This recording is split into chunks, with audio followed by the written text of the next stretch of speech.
श्री राधा कृष्ण चरण कमलेभ्यो नमः। वसुदेव सुतं देवं कंस चाणूरमर्दनं देवकी परमानंदं कृष्णं वंदे जगद्गुरुं। चौथे अध्याय का अर्थ।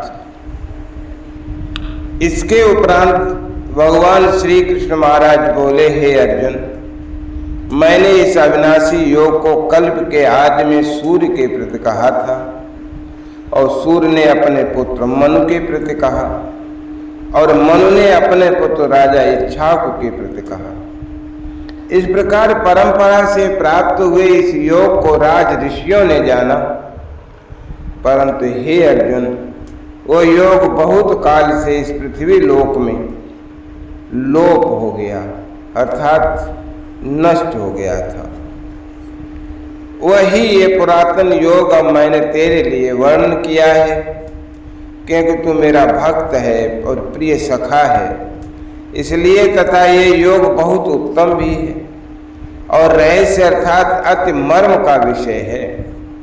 इस प्रकार भगवान श्री कृष्णचंद्र महाराज के वचन सुनकर अर्जुन ने पूछा, हे भगवान, आपका जन्म तो आधुनिक अर्थात अब हुआ है और सूर्य का जन्म बहुत पुराना है, इसलिए इस योग को कल्प के आदि में आपने कहा था, ये मैं कैसे जानूं? इस पर श्री कृष्ण महाराज बोले, हे अर्जुन, मेरे और तेरे बहुत से जन्म हो चुके हैं, परंतु हे परंतप उन सबको तू नहीं जानता, मैं जानता हूं। मेरा जन्म प्राकृत मनुष्यों के सदृश नहीं है।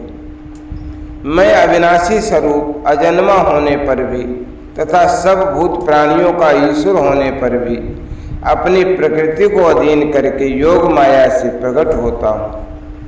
हे भारत, जब जब धर्म की हानि और अधर्म की वृद्धि होती है, तब तब ही मैं अपने रूप को रचता हूँ अर्थात प्रकट करता हूँ, क्योंकि साधु पुरुषों का उद्धार करने के लिए और दूषित कर्म करने वालों का नाश करने के लिए तथा धर्म स्थापन करने के लिए युग युग में प्रकट होता हूँ।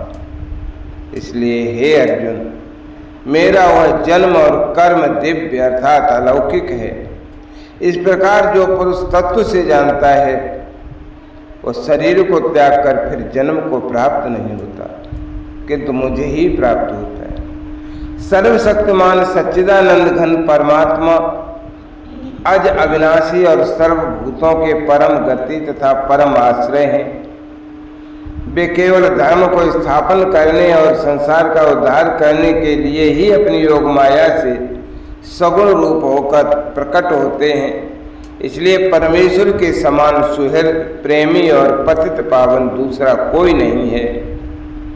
ऐसा समझकर जो पुरुष परमेश्वर का अनन्य प्रेम से निरंतर चिंतन करता हुआ आसक्त रहित संसार में बरतता है, वही उनको पहले भी राग, भय और क्रोध से रहित अनन्य भाव से मेरे में स्थित रहने वाले मेरे शरण हुए बहुत से पुरुष ज्ञान रूप तप से पवित्र हुए हैं और मेरे स्वरूप को प्राप्त हो चुके हैं।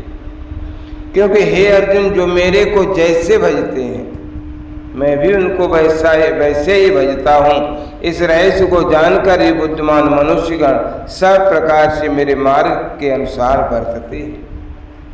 जो मेरे को तत्व से नहीं जानते हैं, वे पुरुष इस मनुष्य लोक में कर्मों के फल को चाहते हुए देवताओं को पूजते हैं और उनके कर्मों से उत्पन्न हुई सिद्धि भी शीघ्र उन्हें मिल जाती है, परंतु उनको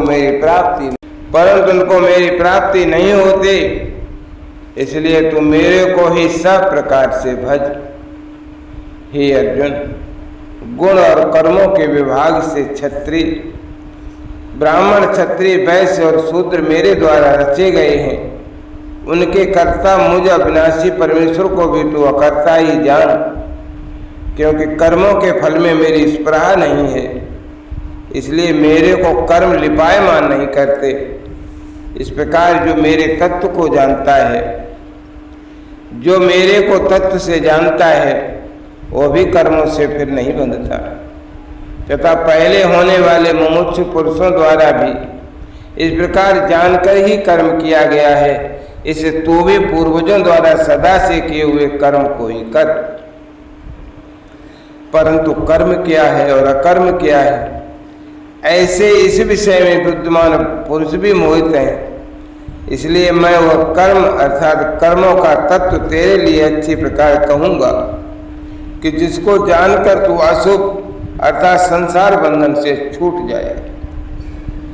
कर्म का स्वरूप भी जानना चाहिए और अकर्म का स्वरूप भी जानना चाहिए तथा निषिद्ध कर्म का स्वरूप भी जानना चाहिए, क्योंकि कर्म की गति गहन है।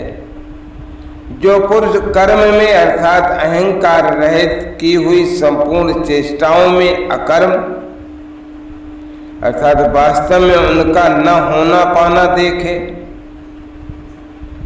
और जो पुरुष अकर्म में अर्थात अज्ञानी पुरुषों द्वारा किए हुए संपूर्ण क्रियाओं के त्याग में भी कर्म को अर्थात त्याग रूप क्रिया को देखे, वो पुरुष मनुष्य में बुद्धिमान है और वो योगी संपूर्ण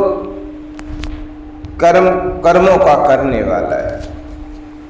हे अर्जुन, जिसके संपूर्ण कार्य कामना और संकल्प से रहते हैं, ऐसे उस ज्ञान रूप अग्नि द्वारा भस्म हुए कर्मों वाले पुरुष को ज्ञानी जन भी पंडित कहते हैं।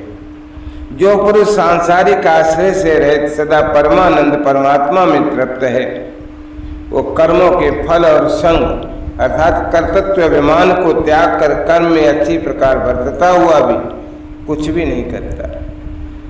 जीत लिया है अंतःकरण और शरीर जिसने तथा त्याग दी है संपूर्ण भोगों की सामग्री जिसने, ऐसा आशा रहित पुरुष केवल शरीर संबंधी कर्म को करता हुआ भी पाप को नहीं प्राप्त होता है। अपने आप जो कुछ आप प्राप्त हो उसमें ही संतुष्ट रहने वाला और हर्ष शोकादि दुनों से अतीत हुआ तथा मत्सरता अर्थात ईर्षा से रहित सिद्धि और सिद्धि में समुद्र भाव वाला पुरुष कर्मों को करके भी नहीं बनता, क्योंकि आसक्ति से रहित ज्ञान में स्थित हुए चित्त वाले यज्ञ के लिए आचरण करते हुए मुक्त पुरुष के संपूर्ण कर्म नष्ट हो जाते हैं। उन यज्ञ के लिए आचरण करने वाले पुरुषों में से कोई तो इस भाव से यज्ञ करते हैं कि अर्पण अर्थात शुरुआतिक भी ब्रह्म है, हवि अर्थात हवन करने योग्य द्रव्य भी ब्रह्म है, और ब्रह्म रूप अग्नि में ब्रह्म रूप कर्ता के द्वारा जो हवन किया गया वो भी ब्रह्म ही है। इसलिए ब्रह्म रूप कर्म में समाधिस्थ हुए पुरुष द्वारा जो प्राप्त होने योग्य फल है वह भी तो ब्रह्म ही है। और दूसरे योगी जन देवताओं के पूजन रूप यज्ञ को ही अच्छी प्रकार उपासते हैं अर्थात करते हैं, और दूसरे ज्ञानी जन परम ब्रह्म परमात्म रूप अग्नि में यज्ञ के द्वारा ही यज्ञ को हवन करते हैं। परम ब्रह्म परमात्मा में ज्ञान द्वारा एक ही भाव से स्थित होना ही ब्रह्म रूप अग्नि में यज्ञ के द्वारा यज्ञ को हवन करना है। अन्य योगी जन श्रोतात्मिक सब इंद्रियों को संयम अर्थात स्वाधीनता रूप अग्नि में हवन करते हैं, अर्थात इंद्रियों को विषयों से रोककर अपने बस में कर लेते हैं। और दूसरे योगी लोग शब्दादिक विषयों को इंद्रिय रूप अग्नि में हवन करते हैं, अर्थात राग द्वेष रहित इंद्रियों द्वारा विषयों को ग्रहण करते हुए भी भस्म रूप करते हैं। दूसरे योगी जन संपूर्ण इंद्रियों की चेष्टाओं को तथा प्राणों के व्यापार को ज्ञान से प्रकाशित हुई परमात्मा में स्थित रूप योगाग्नि में हवन करते हैं। सच्चिदानंद घन परमात्मा के सिवाय अन्य किसी का भी न चिंतन करना ही उन सब का हवन करना है। दूसरे कई पुरुष ईश्वर अर्पण बुद्धि से लोक सेवा में द्रव्य लगाने वाले हैं, वैसे ही कई पुरुष स्वधर्म पालन रूप तप यज्ञ को करने वाले हैं, और कई अष्टांग योग रूप यज्ञ को करने वाले हैं, और दूसरे अहिंसादि तीक्ष्ण व्रतों से युक्त यत्नशील पुरुष भगवान के नाम का जप तथा भगवत प्राप्ति विषयक शास्त्रों का अध्ययन रूप ज्ञान यज्ञ के करने वाले। दूसरे योगी जन अपान वायु में प्राण वायु को हवन करते हैं, वैसे ही अन्य योगी जन प्राण वायु में अपान वायु को हवन करते हैं तथा अन्य योगी जन प्राण और अपान की गति को रोककर प्राणायाम के परायण होते हैं। दूसरे नियमित आहार करने वाले योगी जन प्राणों को प्राणों में ही हवन करते हैं। इस प्रकार यज्ञों द्वारा नाश हो गया है पाप जिनका, ऐसे ये सब ही पुरुष यज्ञों को जानने वाले हैं।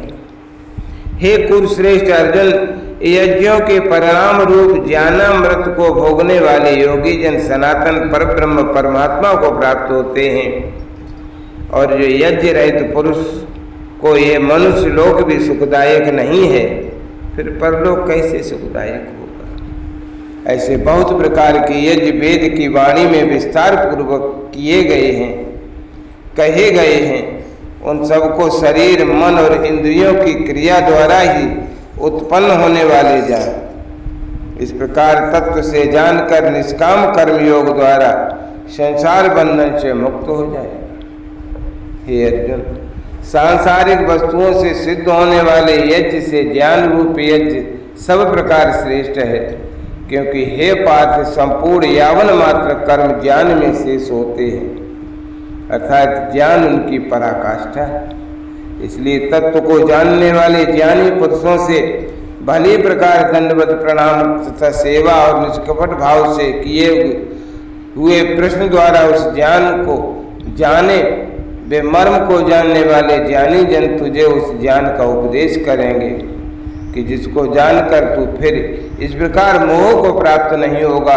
और हे अर्जुन, जिस ज्ञान के द्वारा सर्वव्यापी अनंत चेतन रूप हुआ अपने अंतर्गत समिष्ट बुद्धि के आधार संपूर्ण भूतों को देखेगा और उसके उपरांत मेरे में अर्थात सच्चिदानंद स्वरूप में भी एक ही भाव हुआ सच्चिदानंद में ही देखेगा, यह तो सब पापियों से भी अधिक पाप करने वाला है, तो भी ज्ञान रूप नौका द्वारा निसंदेह संपूर्ण पापों को अच्छी तरह तर जाएगा। हे अर्जुन, जैसे प्रज्वलित अग्नि ईंधन को भस्ममय कर देता है, वैसे ही ज्ञान रूप अग्नि संपूर्ण कर्मों को भस्ममय कर देता है। इसलिए इस संसार में ज्ञान के समान पवित्र करने वाला निसंदेह कुछ भी नहीं है।